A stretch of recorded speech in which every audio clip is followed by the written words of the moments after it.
5280 Sports Network on a Wednesday. It is your morning minute. Nate Lundy, Matt Smith in for Sean Drotar this morning as we continue to bring you up to speed on the NFL draft, now less than 36 hours away, or maybe less than 24 by the time you're watching this. That's the beauty of on demand. But let's start with Rockies. So last night I'm flipping through the channels. I had a bunch of stuff going on. I didn't see the early part of it. And I flip over to Root and I see the score. And it says 15-5. And I go, ugh. And I quickly changed the channel back over to something else. When you go through a rain delay, it's 15-5. There were only like 4 people left in the stands, and one of them was Dinger.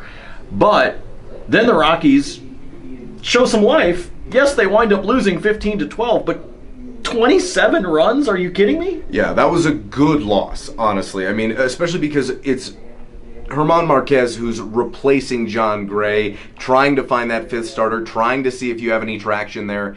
But what's good about that loss is they fought really hard. Like you said, down 15-5, down 10 runs, they could have easily mailed it in. It was, there was rain last night, it was cold last night. Yep. But for the Rockies, they battled, they fought all the way into the ninth, which has to be encouraging. And of course, it wasn't the strongest arms in the bullpen that threw last night, but they got some good work. And it's a 4-game series with the Nationals, Nate. You don't need to win all 4 of those right now, right out of the gate. You do need to win the series, though. That's the Absolutely. one thing. As good as they've played on the road, you need to get to the point where you're winning those games at home. That's what's going to be important, especially if you want to be playing meaningful baseball when you get to August and September.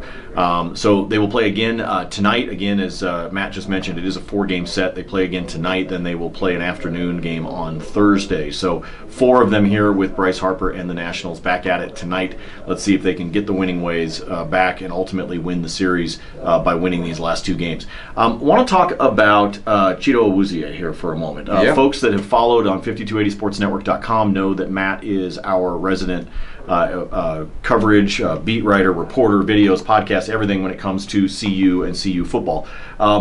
There has been talk of, and I'm one of them, of the belief that he could go in the first round. For folks that did not pay attention to the Buffs over the course of the season, what is it about him that you think has teams potentially interested in the first round? Well, he's a dynamic athlete, that's for sure. He can play all over the defensive backfield, and his versatility is really what's most important. In my opinion, what separates him, I mean, he ran a great number at the Combine. He has teams drooling over him in a lot of ways, especially if he finds a way to sneak into that early second round. Somebody's going to come up and go get him.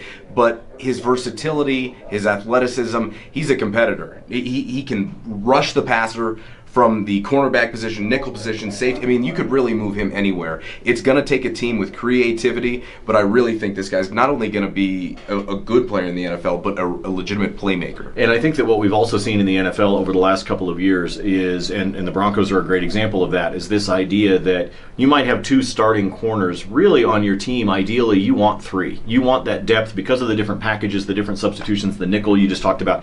You want starting caliber guys above and beyond just your 2 starters. You want the one in the 3rd spot, maybe even arguably the 4th, because of all the different packages that you need. And obviously, injuries also happen. So if you want to have the strength on the defense, you've got to make sure the secondary is a part of it. I think Awuzie goes in the first round tomorrow night. That's my stretch pick, if you will, but I think somebody's going to take him, and I think somebody's going to be really happy that they do. By the time we're with you tomorrow, it will finally be draft day for 2017 in Philadelphia. We look forward to finally getting past the smoke and mirrors and actual decisions and actual moves being made by these general managers across all 32 teams. We'll see what the Broncos do with the 20th pick. So much to be able to talk about. We'll do more of it tomorrow, and of course on Friday we'll be reacting to whatever happened on Thursday. So we appreciate being a part of it. Check out all the coverage at 5280sportsnetwork.com because the guys that are already on the roster are actually practicing. We've got reports on that as well. So check it all out and make sure you're following him on Twitter at @RealMattSmith, Matt with 1 T, myself at Nate Lundy. Ryan he says snarky things on Twitter. You don't want to follow him. Thanks for stopping by on a Wednesday edition. We'll talk to you tomorrow morning, 7 a.m. at Mile High Sports Radio. But for now, for Matt, I'm Nate. We'll see you.